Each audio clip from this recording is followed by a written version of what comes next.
to you, Jyoti. Thanks a lot, Janaki. So like Janaki mentioned, there are a lot of non-functional requirements that are key to the success of the product, right? The functionalities could work very well, but then if the underlying quality of the system is not good, then it's not going to meet at the end of the day the requirements of your user.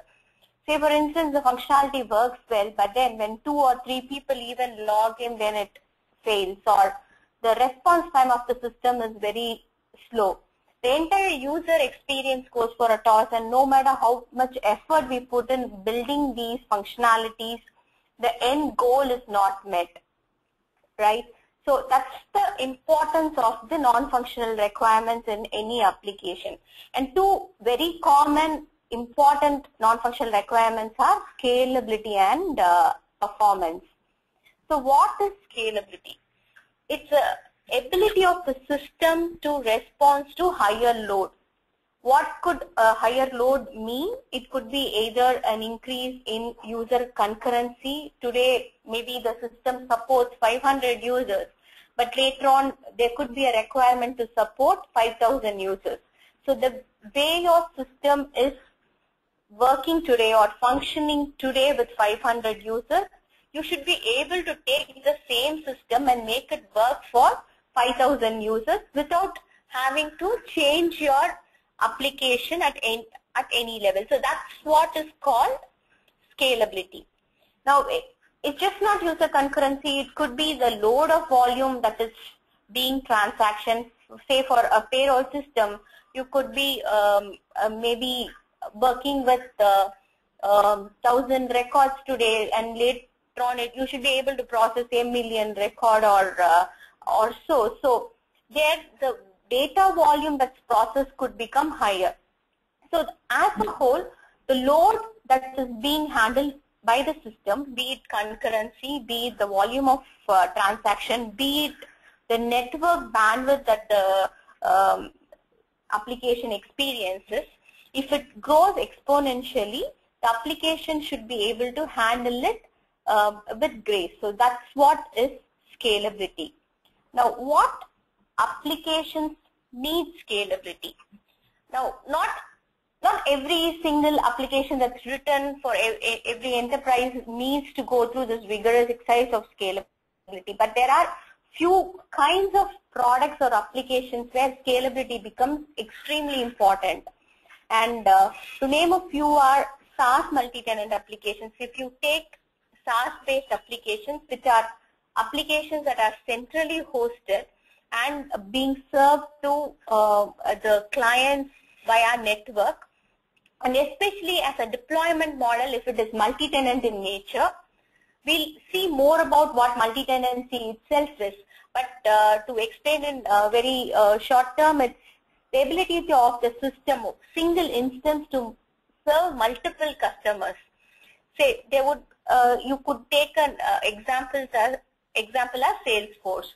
So there is one instance that is deployed, but then it has to serve many customers with it. So each customer might have varying degree of users with it. So the ability of those systems to grow is very high. The volume that is expected in a SaaS multi-tenant system is very high, and hence scalability becomes one of the most important NFRs for those applications to handle. The other kind of applications are obviously the growing enterprise applications. If the enterprise is in a vigorous growing mode, then the number of users is expected to grow also exponentially, and hence those systems need to scale rapidly. The other kind of applications are applications with periodic bus. For example, there could be travel sites where which is running a promotional activity, right? So when there is a promotional activity, the number of users expected on the site is extremely high, right? So during those short periodic bursts, the application should be able to scale rapidly.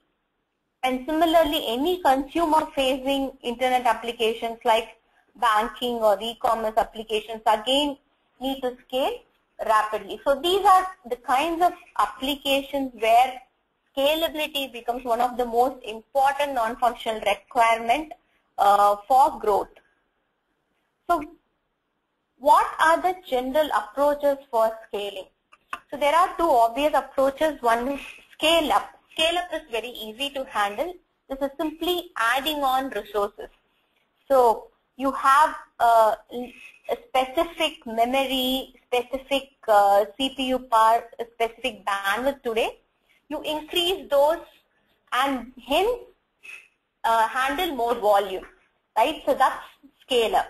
So every application, the first target is to increase these because it's pretty easy from development standpoint to do that, because you don't have to really invest on changing your application code or architecture or design. So the first cut you would do is to go and increase the resources to be able to handle more volume. The bottleneck with scale up is no matter what, how much ever resources you add, there is going to be a rooftop. When you reach beyond that, you wouldn't be able to scale up. So what happens after that? That's a reason that every application needs to be able to scale out. Now, scale out is a technique wherein you add more nodes to the system and then balance out the load to the nodes and hence increase the load that is being processed. Right? If you look at the second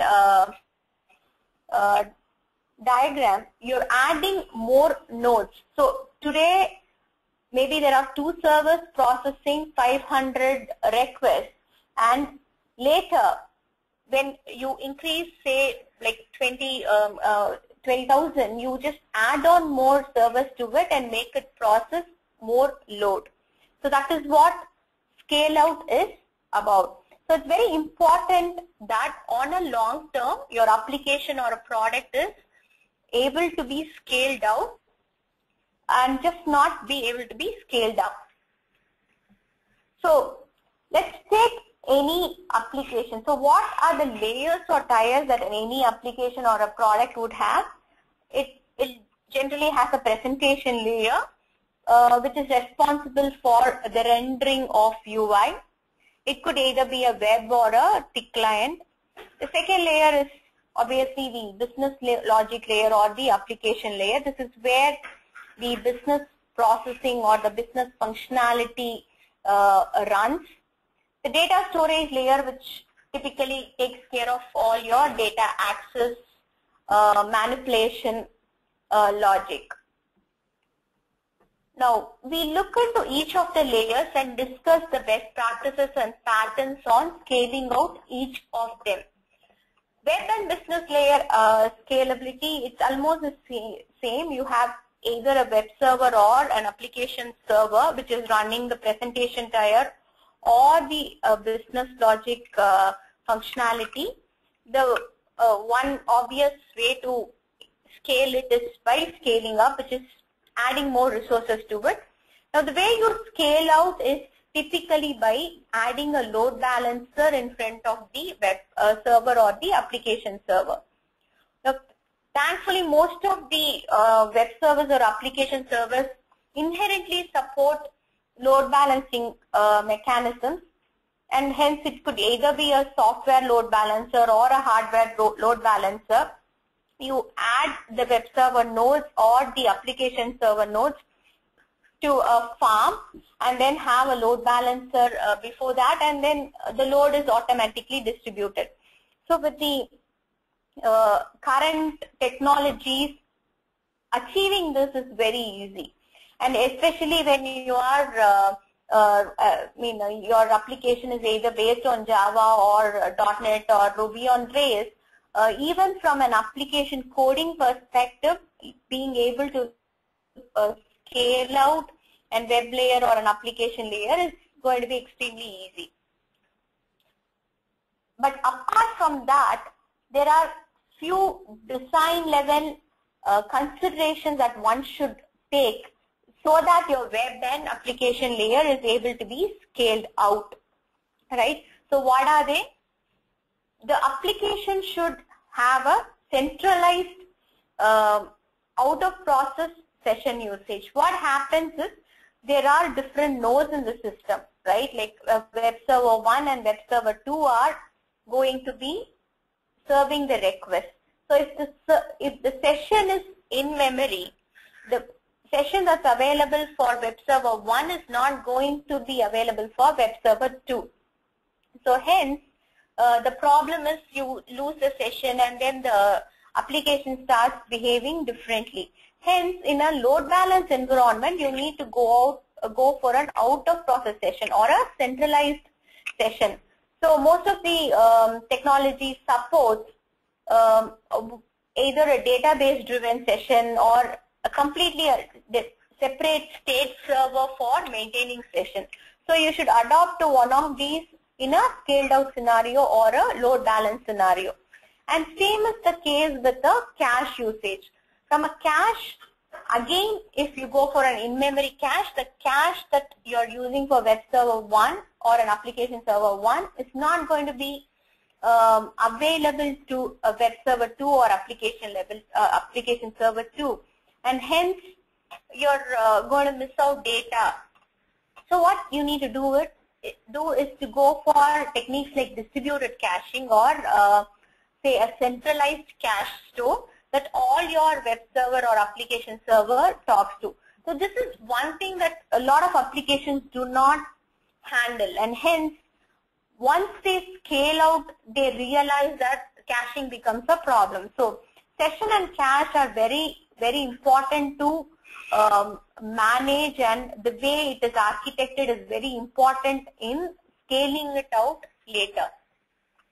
Apart from the centralized session and cache, some of the principles that you can follow to scale out a web layer or an application layer are asynchronous request processing. So when a request comes in, you could spin off another thread or an asynchronous thread to process it, so that the main thread is released to handle more load. So this is one pattern that you could use to be able to handle more load. And even when the number of sessions that is expected is extremely high, right? Sometimes even no matter how many ever web servers we add, we wouldn't be able to handle such a kind of load. So what you could do is to go in for a queue-based processing, where you collect the request, queue it, and then asynchronously process and return back to the user. So that's something that you could follow as a pattern when you are expecting very high number of load and you do not want to lose out those requests. So this is something that you could use. So in process parallelism, again you could go for multi-threading concepts to spin up the request processing itself, so that your capacity of the servers are there to fulfill more requests. Stateless design, when it comes to an application server, always follow a stateless design so that every single service or every single web service is able to be scaled out individually. Right? Because that's very important when it comes to the application layer scalability. So these are, whatever we saw now, are some of the essential things that you need to do, or some patterns that you could follow to increase the scalability on the web layer or the application layer.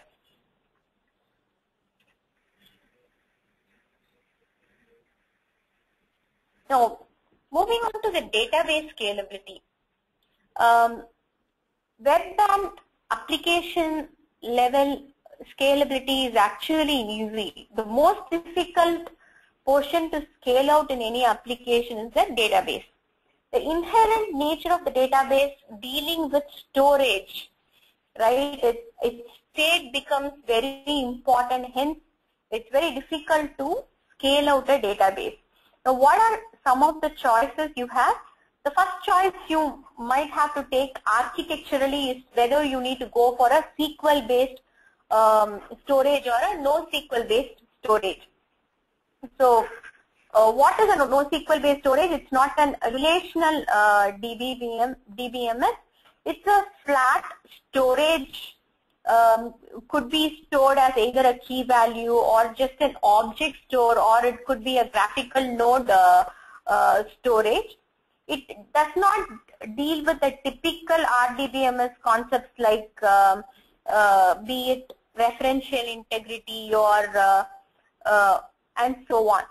So what it ensures is though extreme scalability. Since you're dealing with some data that it has to store and retrieve back, it is capable of handling a very large load or volume.